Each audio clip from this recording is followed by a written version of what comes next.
everyone, Mitch coming in from the Commander's Core studio. Welcome to the show. So on today's episode, I've got a spicy one for you. Commanders that can win with just one card. So whether you're playing them and want to utilize them in that way, or if you're the opposite of that and you are on the lookout for them when you're playing against them, make sure you take these down. And as always, there's going to be a link in the description below. They list the cards I talked about in this episode, and up there is going to be Veto, Thorn of the Dusk Rose. I think the word is out on Veto, but I want to make sure everyone is aware. Yeah, there's a very, very, very powerful combo with this one that you need to be aware of if you are playing with it or playing against it. It's a 1/3 Vampire Cleric for 3 mana in black. It says whenever you gain life, target opponent loses that much life. That sounds familiar. Let's keep going, though. By paying 5 in total, creature control gain lifelink until end of turn. Now, I guess technically a combo with this card could just be, I've got a creature that's gigantic. Cool. All of a sudden, I hit with it, and I gain a lot of life, and there you go. Because it has lifelink, and yeah, then I drain someone. Sure, that is a combo, I guess, but more, abruptly, more straightforward. Exquisite Blood. Yeah, this card combos with a ham sandwich these days, and Veto, I'm not calling you a ham sandwich, please don't hurt me. But anyways, yeah, Veto is definitely one of those cards. Exquisite Blood is an enchantment for 5 mana in black. Whenever opponent loses life, you gain that much life. Yeah, being able to just go, hey, you know what, all of a sudden I play this. Oh, cool, I get to gain a lot of life. Oh, wait, it doesn't matter, because all you need to happen with this combination is literally, I've got this in play. Opponents lose life, I gain life. And then Veto says, hey, whenever I gain life, opponent loses life. You see where this is going. Any amount of life gain or life loss on any of your opponents, I mean life gain for you, life loss on your opponents, equals they all lose the game. Because this will just loop and keep triggering again and again and again, and all of a sudden all your opponents will be gone. That being said, hey, Veto, other than Exquisite Blood, you now have another best friend, because Bloodthirsty Conqueror, I'm going to try on this episode to bring up the initial cards that really come up first, and then the extras, essentially. But yeah, Bloodthirsty Conqueror is basically just another version of Exquisite Blood, apparently more expensive nowadays. A 5/5 Vampire Knight with Flying and Death Touch for 5 mana in black. Whenever opponent loses life, you gain that much life. Again, if that sounds familiar, it's because Exquisite Blood is that exact same text, just like Veto has the exact same text as Sanguine Bond. So yeah, again, exact same combo. Veto, Thorn of the Dusk Rose, though, again, literally just has 2 one-card combinations with it, so you need to be on the lookout for both those if you're playing against it, and again, if you're playing for it and can afford it, well, those are some hefty prices, but some hefty cards to add into your deck. Moving on, Nive, Mizzet, Perrin. Yeah, Nive, well, I mean, kind of like all the Nives, essentially. There's a little bit of, like, crazy genius going on there, which makes it so that their comboing can be a bit crazy as well. A 5/5 Dragon Wizard for an absurd mana cost. 3 blue, 3 red. I mean, it's you know, it's blue, blue, blue, red, red, red. Okay, Magic. I know how to say those things, okay? But yeah, basically 6 mana and is it? Can't be countered. Flying. Whenever you draw a card, 1 damage to any target. Oh, and by the way, whenever a player casts an instant sorcery spell, you draw a card. Now that's nice, but the part that really matters here with this combo-centric piece is, hey, drawing cards equals pinging for damage, because, well, Wizards, quite a while ago, before they kind of figured out that maybe they should make a slight little adjustment to a card like this, well, they made a card like Curiosity, where it says, hey, when chain creature deals damage to an opponent, you may draw a card. Not combat damage. More recently, they've definitely specified combat damage on a lot of things because, well, things like this can happen. This is an aura that just costs a single blue mana that enchants Niv Mizzet, and all of a sudden it's like, okay, cool, I already drew a card. All right, 1 damage to opponent. Oh my goodness, I just drew another card. 1 damage to opponent. Oh, I just did it again, and again, and again. Now, this is one where it is a combo that you can stop because, again, Niv Mizzet does say any target, so you can change it to something else. So yeah, you could just take out probably 1 or 2 opponents and then draw basically your entire library, and the third opponent is probably just there just shaking and be like, don't hurt me, because you're going to run out of cards in your library, right? But you probably have a way to reshuffle your library. You've got a way to get around that. You've got a way to take out all 3 opponents essentially at once, most likely. That being said, of course, your opponent needs to also look out for cards like Affinity Knight, which does the exact same thing, basically, as Curiosity, but it does have Flash, and it costs 2 more. Again, whenever enchant creature deals damage to an opponent, you may draw a card. Does not specify combat damage. Not specified there at all. Or how about Tandem Lookout, best friends with Niv Mizzet. There you go. A 2/1 human scout with Soul Bond. Hey, we're Soul Bond together. We're best friends. Yay. Paired with another creature. Each of those creatures has, whenever this creature deals damage to an opponent, draw a card. So again, exact same thing. Wizards didn't really know that they should limit that, but they didn't do that. And also, by the way, hey, you know what? They did it recently kind of in another way with Niv Mizzet Visionary. That's right. Niv Mizzet combos with Niv Mizzet. Super meta. Anyways, a 5/5 Dragon Wizard with flying for 6 mana, and you've got no maximum hand size, and whenever a source you control deals non-combat damage to an opponent, you draw that many cards. Again, literally the exact opposite, not combat. So yes, you can obviously combo with this, with Niv Mizzet, other Niv Mizzet parent, you know what I mean. But yeah, basically, Niv Mizzet parent combos with so many things, and yeah, even in combos with Niv Mizzet. So yeah, if you're playing against this one or playing with it, make sure on the lookout for these cards. Moving on, who says mono white is weak? Okay, well, mono white has gotten a lot better over the years, and yeah, Heliod Suncrown is a disgusting commander with a disgusting combo. You gotta be on the lookout for it. This one card with it, actually, well, there's another one too, but the one card in particular is super good with it. Heliod Suncrown is a 5/5 legendary enchantment creature god. For 3 mana in white, it's indestructible. As long as your devotion to white is less than 5, it's not a creature. Whenever you gain life, you get to counter a target creature or enchantment you control by paying simply 2 mana in white. Another creature gains lifelink until end of turn. So yeah, Heliod is, well, hard to deal with, being most of the time an indestructible enchantment, which, yeah, your opponent's Path to Exile can't deal with. Your opponent can't deal with it with a lot of just destroy effects as well. You're going to need, like, Exile, a non-land permanent, Exile, an enchantment, or it's going to be staying in play. And the card that works incredibly well with it is one that, well, just got reprinted, but it's still quite expensive as well. Walking Ballista. This is a 0/0 construct for XX. Enters the battlefield with X counters on it. By paying 4, you put a counter on it, and by removing a counter from it, it deals 1 damage to any target. So, basically, yeah, you give this lifelink with Heliod, and all of a sudden, you're good to go. And luckily, Heliod gives you the way to give it lifelink. So, basically, you get this in play with 2 counters on it, so you can remove 1, and it survives. And all of a sudden, you remove it, you ping something, you're like, okay, cool, I just gained life, so I get a counter on Walking Ballista, which again is lifelink, and then I'm gonna do it again, and again, and again. And you see where this is going. Infinite damage to all of your opponents and all their things that you want to deal damage to. Okay, rules lawyers out there on this episode, not infinite. Okay, but I understand that. Trillion, whatever it's going to be, or their life total. Okay, but I'm just going to keep saying infinite because it's easier to say rather than explaining every single time. Also explaining that, you know what, a much more budget-friendly version of Walking Ballista, I mean, in a different way. I understand that's not the exact same card at all. I understand that, yes. It's not as flexible. That being said, Triskelion, yet another great combo with Heliod. A 1/1 construct for 6 mana. Enters with 3 counters on it. Remove a counter from it. 1 damage to any target. Again, combo works in the exact same way. Give this lifelink and ping everything to your heart's delight into your opponent's demise. Again, Heliod Suncrown is a super powerful commander. Again, do not let it trick you. If your opponent is playing this like, well, it's just a mono white commander, you don't have anything to worry about, life gain, some counters is fun, alright, cool. By the way, Walking Ballista, by the way, you're gone, by the way, this is turn 3. Anyways, goodbye. Yeah, it is definitely a deck that can get out there super quick, super fast. So again, if you have a Walking Ballista deck with Heliod, congratulations, and if you're playing against Heliod, be on the lookout for it. Let's spice things up, though, with Kiki Cheeky Mirror Breaker. I'd say, like, one of, like, the OG super combo cards out there, or at least one of the ones that was like, oh my gosh, that combos with that, and that, and that, and that, and that, and that, and that, and that. What were you thinking when you actually made this card, Wizards? I mean, you put Breaker in the name, so you probably knew what you were doing. Regardless, a 2/2 Goblin Shaman with haste for 5 mana in red. Tap a token that's copy a target non-legendary creature you control onto the battlefield. The token has haste. Sacrifice to begin next end step.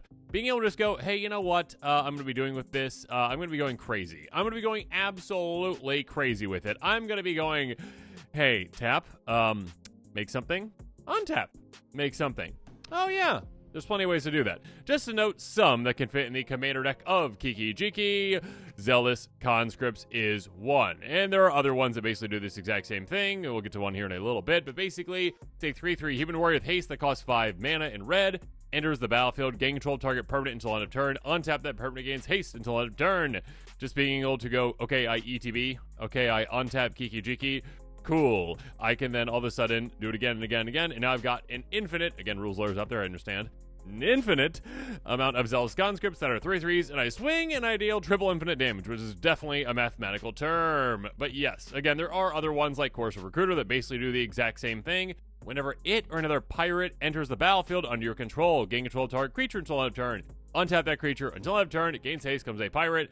Basically the exact same combo, except for now Kiki Cheeky is also a pirate. That is basically the only other difference with this combo. So yeah, being able to go about it in that way also works for infinitesimal damage.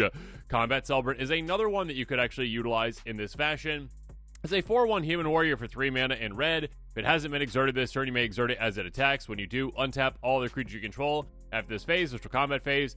Basically, this one works in a different way, a kind of more annoying way. If you actually play it all out, you're like, okay, all right. I tap Kiki Cheeky, make a copy of my Combat Celebrant. Cool, all right, let's go to attack. All right, so I swing. All right, I exert my Combat Celebrant. I get an extra combat after this one. Cool, all right, untaps Kiki Cheeky. All right, next combat. Tap Kiki Cheeky, make an extra combat of Combat Celebrant. There we go, exactly. You see where this is going. Basically, just keep attacking with a Combat Celebrant infinitely, essentially. So eventually your opponent's defenses will wear down, and then you will swing through and take them out. I guess the one requirement of that is that like an opponent doesn't have like an indestructible creature that you can't take out through this because they could just then keep blocking. So to keep that in mind, that being said, Kiki Cheeky combos with literally, again, a ham sandwich. It combos with so many things, and you need to be on the lookout. If you're playing against a Kiki Cheeky deck, you literally need to be like, hey, that's not a combo deck, right? And they'll be like, no. You're like, okay, can you prove it to me? Can you like show me the deck? No. Okay, well then I'm going to assume it's a combo deck. You shouldn't. No. It's definitely a combo deck. It's a combo deck. Moving on. Can you count to 11? That's the question we need to know because Godo Bandit Warlord. Well, if you can count to 11, you can win with Godo. A 3/3 human barbarian for 6 mana in red. When it enters the battlefield, you may search your library for an equipment card, put it directly onto the battlefield. If you do, shuffle your library. Whenever Godo attacks for the first time each turn, untap an all samurai you control after this combat phase, initial combat phase, or phase, whatever it is. Anyways, they need to shorten that in some ways. Like, I know Wizards, like, you just need to, like, keyword that, okay? Be like, extra combat. Everyone knows what the text is on that, right? Okay, extra combat, cool. Anyways, you count to 11 because you pay the 6 mana for this, you get a specific equipment out, and guess what? You win the game if you've got 11 mana in total because Helm of the Host will cost 4, but you don't have to worry about that because, again, Godo cheats it and play for free, but it's got an equip cost of 5. It's an equipment that says, beginning of combat on your turn, create a token's copy of equipped creature, except the token isn't legendary. If the equipped creature is legendary, token gains haste. So basically, what you're going to be doing is you're going to be saying, hey, Godo, guess what? There's another Godo here. And all of a sudden, that Godo is going to attack. And then all of a sudden with that, you're like, hey, cool, all right, another Godo. Go to another combat. Another Godo. Go to another combat. Another Godo. You see where this is going. This is going to be just an infinitesimal number of Godos that just keep swinging.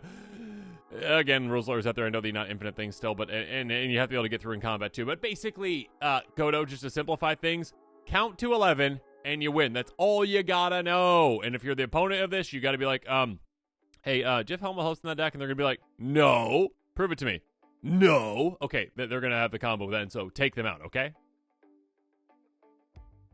Onward we go to Marwin the Nurturer. I absolutely love this commander. I actually built a mono green storm deck with this once, and it was quite fun and maybe a little bit, just a tiny bit annoying for opponents, so maybe I dismantled it, but yeah, it's fun. Anyways, Marwin the Nurturer is a 1/1 elf druid for 3 mana in green. Whenever another elf you control enters, put a counter on Marwin, tap an amount of green equal to Marwin's power. Now, you can definitely go like full elf ball. You can go full elf tribal with this one if you really want to, absolutely.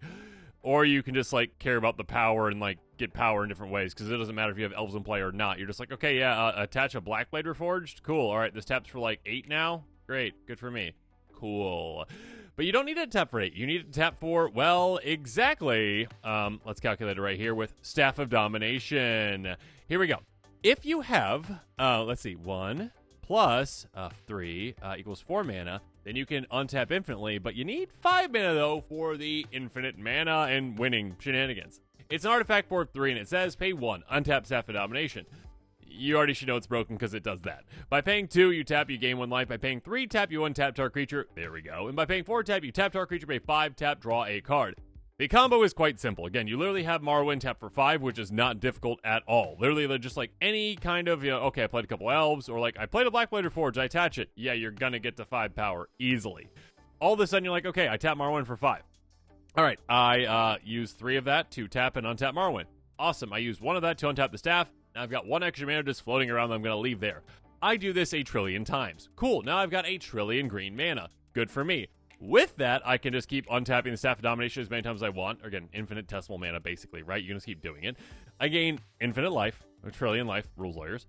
You can untap all your creatures that you want to untap. If they have an activated ability, it's good for you. You can tap all the creatures that you want to tap. Cool. So yeah, technically with that, you could just like swing out an opponent, I guess. But like, you need other ways to pump too. Most likely, though, you're like, okay, I draw through my entire deck because I can just draw my entire deck with this by tapping and untapping it. And all of a sudden, I've got all the cards in my deck. I better be able to win from there. If you literally have this in a Marwin deck and you don't have a way to win if you have your entire library, what are you doing? Yeah, you're going to have plenty of ways to win from there, so please do. I mean, you could literally use, oh gosh, what are those like green, like hurricane spells, basically, where they deal damage to your opponents, or not opponents, like all players, like deal damage to creatures with flying and all players. It's kind of like Earthquake, but in green, basically.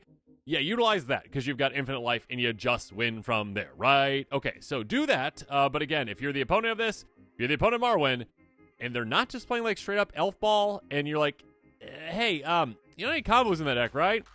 No. Do you have Staff of Domination in the deck? No. You probably do, don't you? No. Okay, show me your deck. No. They probably have it, okay? Anyways, move forward. Because next up, we've got the Gitro Monster. One of the most metal commanders, I would say. Just like, look at the artwork. It's just like, I just ate a dude. Cool.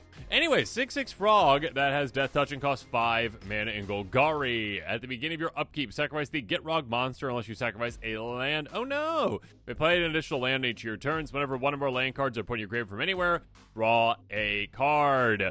This is one of the most adorable combos of all time because the Gitro Monster might call this swamp or whatever it's in its home, but its real home is actually Dakmor Salvage. It literally is its home. This is the card that is so good with this commander, and it is quite hard to stop because it's a land. There's plenty of ways to tutor for lands. Also, if it's in your graveyard, you can still combo with it. It enters the battlefield tapped. You tap for a black, and it's got Dredge too. Now, technically, okay, I'm making a slight exception with this one, okay? Technically, you do need a free discard outlet, okay? Fine. It's technically like a 3-piece combo thing. Okay, fine. You need to be able to freely discard this, okay? But if you can do that, congratulations, you can just go discard, dredge, draw, discard, dredge, draw, discard. Basically, you're just essentially filling your entire graveyard with your library, infinite self-mill. And then from there, you better have a way to win. You better have a way to win with your entire graveyard essentially full of your library. And yes, there are plenty of ways to do that. There's plenty of things that you can play out of your graveyard. Like there's certain things like, hey, flashback out of your graveyard for this or whatever. Okay, it was a technical one, but I just had to. The Gitro Monster is just so cool, and its combination with Dakmor Salvage is just so unique. I absolutely love it. I had to bring it up. It's kind of like a 1-card, 2-card. Okay, fine. You need like a free discard outlet, but there's plenty of free discard outlets. Just utilize them in fantastic fashion with Gitrog. It's disgusting. But now we move forward with a partner commander. I'd say like one of the more like, when it comes to partner commanders, like the OG ones are like not friendly. Kind of, it's like, all right, those are all like 2 colors each. And it's like, okay, you can do some disgusting things with some of those. And like the newer ones where it's like, oh, it's a more limited kind of partner one, right? They're all monocolor. All right, yeah, it's a bit more limited, okay? There's some disgusting ones out there, including Malcolm Kenai Navigator, which again, it's smiling, like, hey, I'm a siren pirate. I'm flying through the sky. Things are going great. Pirate tribal, yay. Look out. A 2/2 siren pirate flying for 3 mana in blue. Whenever one of our pirates you control deal damage to your opponents, you create a treasure token for each opponent dealt damage. Again, so we talked about this earlier, and the mistake that Wizards have made in the past was that, hey, you know what? We don't specify combat damage, which is harder to utilize, harder to use and abuse unless you've got like infinite combat steps, basically. Yeah, it makes it so that it's quite easy in some ways, in some fashions, to, well, do some pretty disgusting and amazing things, like, you know, a certain pirate with Glinthorn Buccaneer, which not too long ago wasn't nearly that expensive. My goodness, it's nearly $5 now. A 2/4 Minotaur Pirate with haste for 3 mana in red. Whenever you discard a card, Glinthorn Buccaneer deals 1 damage to each opponent, and by paying 2 mana in total in red, discard a card, draw a card, activate only if Glinthorn Buccaneer is attacking. So sure, there is a condition for this where, unfortunately, you need to send Glinthorn Buccaneer into the fray. That's okay, though. That's completely fine, and you're going to be fine, and your opponents will not be fine, because what's going to be happening now is, all right, I attack with Glinthorn Buccaneer. All right, I pay 2 mana, I discard 1 card to draw a card. Great. By doing that now, I have dealt 1 damage to all my opponents. And then Malcolm says, hey, I've got goggles on. I saw that. That's, I assume what, Malcolm says, essentially. But yeah, I saw that. Okay, cool. You're a pirate. Yes, I am. I'm Glinthorn Buccaneer. Of course I'm a pirate. Okay, you're a pirate, so since you dealt damage, not combat damage, we don't care about that. I mean, we do, but, it's extra. Anyways, to our opponents, now we get a treasure token for each opponent dealt damage, which is 3 opponents. So now we've got 3 free mana because those treasures come into play untapped. So, because we're still attacking with Glinthorn Buccaneer, we can use 2 of those to activate again, to discard a card, to draw another card. Oh, okay, and then deal the damage again, and again, and again, and again. Basically, our only limitation is our library size, because we are discarding and drawing, basically, but your opponents are probably going to get taken out. Chances are they've got less life than the number of cards you have in your library, and even if not, you're making an absurd amount of mana, right? Again, you're still, like, basically getting 1 extra mana every single time you do this, and you're still being able to kind of, like, curate your hand in a way. Like, if you had, like, 5 cards to start off with, you'll still end up with 5 at the end of all this, and then you'll have, like, oh, these 5 cards, I can still win with this plus, like, 40 mana or whatever it is. Yeah, you got ways to win. It's a disgusting, disgusting, disgusting combination. Do not fall asleep against this commander. Or if you're the Malcolm player, hope your opponents do fall asleep against, like, it's just little pirates. Cool, all right, whatever. Oh, what is that? Glinthorn Buccaneer? Cool, all right, let's attack. Oh my gosh. Okay, maybe I spoke too soon when I said that the Gitrog is one of the most metal commanders out there, because look at this art, so metal. Heartless Hitotsuku, a 4/3 Ogre Shaman for 5 mana that does not care. In red. Tap, deals damage equal to player, damage equal to each player equal, there we go, to half the player's life total rounded down. Okay, even though I can't talk right now, Heartless Hitotsuku doesn't care about that, because Heartless Hitotsuku just cares about damaging everyone, including you. It says, you know what, you're going down too, and you say, that's okay, because I've got a plan. And it says, I don't care about plans. I'm Heartless. So anyways, yeah, basically, with this, if you have any way to double up that damage, well, everyone loses if you're just doubling it up to every single player, including yourself. That being said, if you've got lifelink, you escape that. But there's an easier way than that, because we've got plenty of cards like Sulfur Mayhem Dominus. This is actually kind of a funny one, because it's like 2 commanders technically, so like the other half of the combo could be in either deck. So yeah, if you're playing against a Heartless Hitotsuku deck, yeah, you need to be worried about that. But if you're playing against a Sulfur deck, you need to be worried about Heartless Hitotsuku too. A 5/4 Phyrexian for 4 mana in red. If a source you control deal non-combat damage, there it is, wizards, to an opponent or a permanent opponent controls, it deals double that damage to that permanent player instead. You can also, by the way, make this indestructible. Have fun. What matters is, again, basically doubling up non-combat damage. Meaning, Heartless goes, hey, opponents, what's your life total? 40 each. Okay, cool, I deal 20. And Sulfum's like, oh, sweet, let's double it up. Now it's at the 40. Then everyone's gone. Goodbye, everyone. Excuse me. Goodbye. That being said, there's also other halves of this combo with Heartless. I mean, Twin Flame Tyrant, a newer one. If a source you control deal damage to an opponent or a permanent opponent controls, double that damage instead. Yeah, basically, same thing. Fiendish Duo. Source you deal double damage to an opponent. Double instead. Same thing. Ingress Marauders. Double damage to a permanent or player opponent controls anyways. This one will take you out. Do keep that in mind again, like I did mention earlier again. If it's not specifying opponent, you're going to take yourself out with this too. Unless, of course, you have lifelink, then you're fine. If your Heartless Hitotsuku's lifelink, you're fine. Or, hey, you know what? Grafted Exoskeleton. This is another fun one to take everyone out, though this one's a bit more specific on how you don't take yourself out, because lifelink won't help you. +2/+2 and infect to the equipped creature. So, yeah, if you get Heartless Hitotsuku infect, you're probably taking everyone out because you tap, and if everyone's at, say, 20 or more, they are taken out because that's 10 plus infect or poison damage, poison counters, I should say. And you need to be at, well, less than that. You need to be at less than that so you can actually survive. So do keep that in mind. Again, a heartless creature, a metal creature. Check it out. Finally, though, Tivit, Seller of Secrets, is selling the secret right now of how it can combo This one is slightly conditional as well, but not quite in a way. Let's talk about it. A 6/6 Sphinx Rogue for 6 mana and Esper. Council's Dilemma. Oh, Flying Word 3, I should say. Council's Dilemma, there we go. Enters the battlefield, deals combat to a player, starting with you. Each player votes for evidence or bribery. For each evidence vote, investigate. For each bribery vote, create a treasure token. While voting, you get an extra vote. Basically, when this ETBs or deals combat to a player, and again, it is evasive, you get 5 tokens. 5 artifact tokens, either treasures or clues. Basically, most likely, when opponents are choosing this, they choose clues. You choose treasures, you get 2 treasures, 3 clues is usually how this breaks down. That being said, it really doesn't matter all that much because the combo is Time Sieve. Tap, sacrifice 5 artifacts, take an extra turn after this one. Now, the reason why this combo is technical, it's a technical 2-card combo, but it's also somewhat limited in a way, is that, hey, your opponents don't have, all that much life. So, hey, if you're swinging with Tivit, and you're like, okay, I hit you. Ha, ha, ha. I get 5. All right, awesome, I get 5. All right, next turn. I hit you again. I hit again. And again. Okay, you're gone. All right. All right, one opponent's gone. All right, next turn. All right, I swing another player. Oh, I hit them. Okay, I get 4 artifacts. Not 5 anymore. So, obviously, if you've got ways to get, like, extra votes, if you've got ways to get even more artifacts, if you've got ways to just freely blink this, like, if this plus Conjurer's Closet plus Time Sieve equals, yeah, your opponents can't stop that once you get going, really. But yeah, just this on its own, there is a limited cap to it at the top level, so do keep that in mind. Though, obviously, there's other ways to get around that, too. Like, Double Strike could give you enough that you could just kind of get enough combats to actually win in total. And also, you got to get through, but still. Time Sieve, if you're playing against Tivit, be on the lookout for it, because it's disgusting. And with that, this episode is coming to a close. Comment below with your thoughts on it. And, of course, as always, thanks again, and have a good one.